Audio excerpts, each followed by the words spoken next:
Hello, dear students. How are you? Today we will discuss Science Worksheet number 59, Subject Science, Class 10th, Director of Education of Delhi. Today our topic Human Eye and the Colorful World. Refraction, the phenomenon of bending of light when it enter from one medium to another is called refraction. देखिए friends, आज हमारा ये topic बहुत ही interested है और board exam के लिए भी इम्पोर्टेंट है। आप सभी स्टूडेंट्स मेरे साथ पूरे वीडियो में बने रहिए, तभी आपके ये टॉपिक समझ में आएगा। देखो, रिफ्रैक्शन के बारे में हम पिछली वर्कशीट से पढ़ते आ रहे हैं। रिफ्रैक्शन क्या होता है? The phenomenon of bending of light when it enter from one medium to another is called refracted. आपको पता है, जब एक यहाँ पर एक रेक्टेंगुलर वाला ये जो ग्लास होता है, इसमें से जब इसमें इंसिडेंट रे आती है और इंसिडेंट रे ये थोड़ी यहाँ से डिस्प्रेशन के कारण ये थोड़ी मुड़ जाती है और ये इस प्रकार से जाती है, जो इमरजेंट रे कहते हैं जिसे। ये तो होता था रिफ्रैक्शन में, ओके, जब वन मीडियम से टू मीडियम में जाती है, ओके। इसके बाद में आज हमारे यहाँ पर आ जाता है एक नया वर्ड आया है हमारे पास में, प्रिज्म। प्रिज्म क्या होता है? देखिए, प्रिज्म इस प्रकार का होता है। इसमें आपको मैं बता देता हूँ कि इस प्रकार से इसमें और इसके मध्य में इस प्रकार से, यानी कि यह एक इट इज़ पिरामिडल फीस होता है of glass with two triangle. इसमें टू तो ट्रायंगल बेजेस होते हैं and three rectangle, two triangle होते हैं और थ्री रेक्टेंगुलर लेटरल सरफेस होते हैं। रेक्टेंगल और ट्रायंगल दोनों इसमें पाए जाते हैं। टू तो ट्रायंगल होते हैं और थ्री रेक्टेंगल होते हैं, ठीक है। पिरामिडल, जिसके बारे में आपको मैं स्कूल ओपन होने पर मैं स्कूल में इसका प्रैक्टिकल करके आपको बताऊंगा सभी बच्चों को, और हम उसमें प्रैक्टिकली रूप से इसको समझेंगे। अब देखो, एंगल ऑफ प्रिज्म, इसका angle, the angle between the adjoining lateral surface. देखिए, इस प्रकार का ये प्रिज्म होता है। इसमें यहाँ पर आपको पता है इस प्रकार से यहाँ जो ये बनता है वो लेटरल सरफेस, ये एंगल होता है यहाँ पर बिटवीन एंगल, ठीक है। उसे हम एंगल ऑफ प्रिज्म कहते हैं, ठीक है बच्चों। अब देखिए बच्चों, हम आगे बढ़ते हैं। इसमें और आपको बता देता हूँ मैं। देखो, ये जो डायग्राम जो ये दे रखा है आपको, ये डायग्राम, ये एंगल ऑफ प्रिज्म है। ये जो है इसमें जो ये है, ये एंगल ऑफ प्रिज्म कहते हैं इसे, ओके बच्चों। अब देखिए, हम आ जाते हैं यहाँ पर रिफ्रैक्शन के बारे में। आप सभी जानते हो रिफ्रैक्शन के बारे में, पिछली वर्कशीटों में हमने पढ़ा है। अब देखो, रिफ्रैक्शन क्या है ये देखिए, आपको मैं बता देता हूँ। रिफ्रैक्शन थ्रू प्रिज्म, ये प्रिज्म से रिफ्रैक्शन का क्या है, कैसी ये फिनोमिनन नॉन है। देखिए, we have studied about refraction through rectangle slab is previous chapter, जो आपने प्रीवियस चैप्टर में पढ़ा है। Refraction through prism is slightly different from it in a sense that the direction of emergent ray is different. देखिए, उसमें तो जो incident ray और इमरजेंट रे एक ही डायरेक्शन में रहती थी, यहाँ पर इनकी डिफरेंट डायरेक्शन रहती है। समझ में आया आपके कि ये आपको पता है, ये इंसिडेंट रे और इमरजेंट रे जिसकी डिफरेंट डायरेक्शन होती है। और उसमें क्या था, जो आपको पता है, जो बिल्कुल जो केवल ग्लास एक रेक्टेंगल में बनता था, उसमें सेम रहती थी। उसमें क्या ऐसे आया और थोड़ा सा अपने इससे विचलित हो जाता, यानी कि डिफ्रेजन होने के कारण थोड़ा मुड़ जाता था। तो ये डिफरेंट है इसमें। और इसमें देखो इसका आपको ध्यान रखना है, क्या रखना है कि different from it is sense that the direction of emergent ray is different than the direction in incident ray. ये इसमें डिफरेंट है दोनों में। Okay, in case of prism these in turn lead to a pleasant phenomenon called dispersion. अब dispersion किसे कहते हैं, ये इसकी डेफिनेशन है। This in turn lead to a pleasant phenomenon called dispersion, यानी कि ये जो अब इंसिडेंट रे इमरजेंट रे से डिफरेंट डायरेक्शन में घूम जाती है, तो इसी घटना को, इसी फिनोमेनन को हम कॉल्ड डिस्परेशन कहते हैं, डिस्परेशन कहते हैं। ओके, अब यहाँ पर रिफ्रैक्टेड रे, यहाँ पर एक इंटरनल रिफ्रैक्शन होता है यहाँ पर। अब देखिए, अब ये आपके समझ में आ गया। देखो एंगल ऑफ डिवाइसन, देखो एंगल ऑफ डिवाइजेशन ये होता है जो यहाँ पर ये जितना होगा उतना ही वो, यानी कि उसका वो बहुत ही घुमा हुआ, ज़्यादा घूमेगा वो। ठीक है, अब देखो इसके बारे में हम बता देते हैं आपको। रिफ्लेक्टेड, अब देखो यहाँ पर हम पढ़ते हैं डिस्परेशन। डिस्परेशन क्या है? डिस्परेशन एक फिनोमिनन है। देखो dispersion, when white light is passed through a glass prism it splits into its 7 constituent colour, यानी कि 7 कॉन्स्टिट्यूंट कलर में डिफरेंट होते हैं। एक स्प्लिट, इसका एक स्प्लाइट्स बनती है, इसका एक बैंड बनता है जिसमें 7 कलर होते हैं। This phenomenon is called dispersion, इसे डिस्परेशन कहते हैं। The acronym to remember the sequence is VIBGYOR. VIBGYOR, इसको याद रखने के लिए, 7 कलर को याद करने के लिए एक हमारे पास में एक ट्रिक्स है विबगोर, उसमें हम लिखते हैं विबगोर लिखा होता है इस प्रकार से। तो ये violet, indigo, blue, green, yellow, orange और ये रेड। रेड सबसे ऊपर होता है, टॉप पे होता है, ये सबसे बेस में नीचे होता है। ठीक है बच्चों, अब देखिए मैं आपको अपनी भाषा में समझा देता हूँ कि यहाँ पर जो रेनबो बनता है वो किस प्रकार से बनता है, 7 जो कलर्स है वो किस प्रकार से कॉन्स्टिट्यूट होते हैं इसमें। तो इसको देखिए, आपको पता है ये प्रिज्म है। प्रिज्म में से जैसे ही आपको पता है यहाँ से रिफ्रैक्शन इंसिडेंट रे आती है, जो जैसे कि सनलाइट होती है, वो आते ही यहाँ पर इसका इंटरनली रिफ्रैक्शन होता है। और इंटरनली रिफ्रैक्शन के कारण ये अपने अपने वेवलेंथ के आधार पर, ये अपने वेवलेंथ, जिसका वेवलेंथ अधिक होता है वो थोड़ा कम बैंड होता है, जिसका कम होता है ऐसे ऐसे ये घूमती चली जाती है और 7 जो 7 कलर में डिवाइड हो जाती है। इससे ये क्या है आपको पता है किसके कारण डिफ्रेशन, किसके का वेवलेंथ के आधार पर डिस्परेशन की घटना फिनोमिनन होती है। फिनोमिनन के बारे में आपको मैं समझा देता हूँ हिंदी में। फिनोमिनन क्या होता है? फिनोमिनन कई बच्चों के समझ में नहीं आता होगा कि फिनोमिनन क्या है। ये एक प्राकृतिक घटना को फिनोमिनन कहते हैं। ठीक है, natural accident.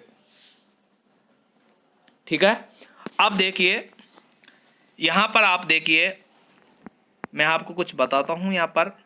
Y the spectrum formed is formed, यानी why the spectrum formed. Spectrum में क्या होता है? स्प्लाइट बनती है एक band. The white light is formed by combination of 7 colour and each colour have different wavelength.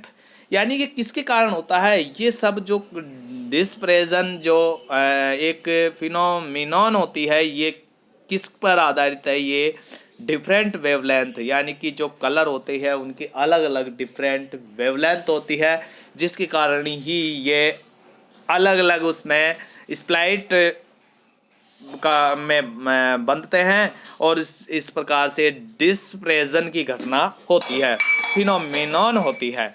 ठीक है। The angle of deviation is different for different wavelengths. Okay बच्चों, अब देखो मैं आपको अच्छी तरह से समझा देता हूँ। देखो रेड की वेवलेंथ क्या होती है पता है आपको, सबसे अधिक होती है। ठीक है। फिर ऑरेंज की थोड़ी कम होती है, येलो की और कम होती है, ग्रीन की और कम होती है और ब्लू की और कम होती है और वॉयलेट की सबसे कम होती है। तो रेड सबसे ऊपर होता है, ये कम क्या होता है, डिस्प्रेशन होता है। ठीक है। फिर इसके बाद में ऑरेंज, फिर सबसे ज़्यादा कौन होता है, वॉयलेंट होता है। ओके। इसके बारे में एंगल ऑफ डिवाइसन, यानी कि एंगल ऑफ डिवाइसन, डिवाइसन क्या है कि एक तरह से डिस्प्रेशन की जो घटना होती है वो, तो यहाँ पर वेवलेंथ जिसका अधिक होगा उसका एंगल ऑफ डिवाइसन कम होगा। तो वेवलेंथ किसका अधिक है, रेड का है, तो रेड का सबसे कम एंगल ऑफ डिवाइसन होगा और वॉयलेंट का सबसे अधिक होगा। समझ में आ गया आपके ये एंगल ऑफ डिवाइसन। ठीक है। अब देखो बच्चों, यहाँ पर दे रखा है, मैंने ये बता दिया आपको, फिर देख समझ लो आप, इसमें दे रखा है red colour is longest wavelength. सबसे ज़्यादा किसकी होती है वेवलेंथ, रेड कलर की लॉन्गेस्ट, मैंने ये पहले भी बता दिया आपको, longest wavelength and deviation is the least, कम होता है। तो इसका डिवाइटेज कम होगा, जिसकी वेवलेंथ अधिक होगी उसका डिवाइटेज कम होगा, उसका उसमें डिस्प्रेशन की फिनोमेन्स कम होगी। ठीक है। Violet colour have shortest wavelength, और वॉयलेट कलर की शॉर्टेस्ट वेवलेंथ होती है, तो डिवाइटेज ज़्यादा होगा, ये आपको पता है, डिवाइटेज द मोस्ट। ओके बच्चों, आपके सभी के समझ में आ रहा होगा। अब देखो ये तो हो गया आपके वेवलेंथ से और डिवाइटेज से संबंधित। अब देखिए आपके यहाँ पर आ जाता है रेनबो। रेनबो आप सभी ने देखा है सभी ने। देखो रेनबो ये बरसात के दिनों में, जैसे बरसात बरसती रहती है, जैसे ही रुकती है तो हमें रेनबो एक फिनोमिनॉन है। रेनबो क्या है, एक फिनोमिनॉन है, प्राकृतिक घटना है। It is the natural spectrum, यहाँ पर एक स्पेक्ट्रम बनता है, स्पेक्ट्रम स्प्लाइटली कलर एंड 7 कलर का स्प्लाइटली जो बैंड बनता है उससे बनता है। Natural spectrum that appear in the sky, कहाँ बनता है, स्काई में बनता है। It is caused by dispersion, आपसे पूछ ले रहा रेनबो किसके कारण बनता है, तो डिस्प्रेशन के कारण बनता है। Okay. Of sunlight bye tiny water droplet, पानी की जो बूंद होती है वो एक प्रिज्म के रूप में होती है, जब उसमें सनलाइट जाती है तो वो उसमें इंटरनली रिफ्लेक्शन होता है और उसके बाद में फिर वो क्या इमरजेंट रे के रूप में निकलती है, वो वेवलेंथ के आधार पर होती है, उसमें 7 कलर में डिवाइड हो जाती है। Droplet present in the atmosphere, A rainbow is always formed in a direction opposite to that of the sun। ये सन के अपोजिट साइड में रेनबो की फिनोमिनॉन बनता है। The water droplet act like small prism, यानी कि जो वाटर की ड्रॉपलेट्स होती है वो एक प्रिज्म लाइक होती है, प्रिज्म जैसी होती है वो, तो इस वजह से उसमें ये फिनोमेनॉन होता है। When sunlight enter a water droplet it gets reflected and dispersed, then gets reflected internally. इसमें क्या होता है, रिफ्लेक्टेड इंटरनली, इसको हिंदी में कहते हैं पूर्ण आंतरिक परावर्तन।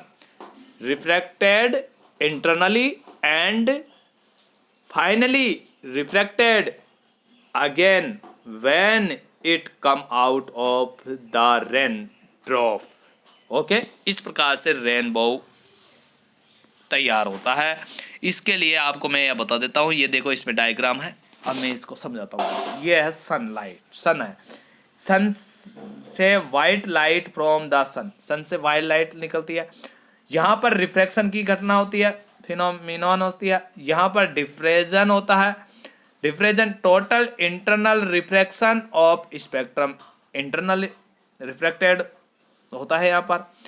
अब यहाँ से रिफ्रैक्शन हुआ ये इस प्रकार से। अब देखो रेड सबसे ऊपर है क्योंकि इसका वेवलेंथ सबसे अधिक है, लॉन्गेस्ट है, हाईएस्ट है, ठीक है, और वॉयलेंट का सबसे कम होता है, इस वजह से नीचे रहता है। ओके, ये थोड़ा बिल्कुल बिना बेंड हुए सीधा निकल गया। देखो जिसका ज़्यादा अधिक होता है वो बेंड होता है। ओके, तो इस प्रकार से ये आपको एक रेनबो तैयार होता है। मैं आशा करता हूँ, आई होप कि आप सभी के ये अच्छी तरह समझ में आ गई होगी।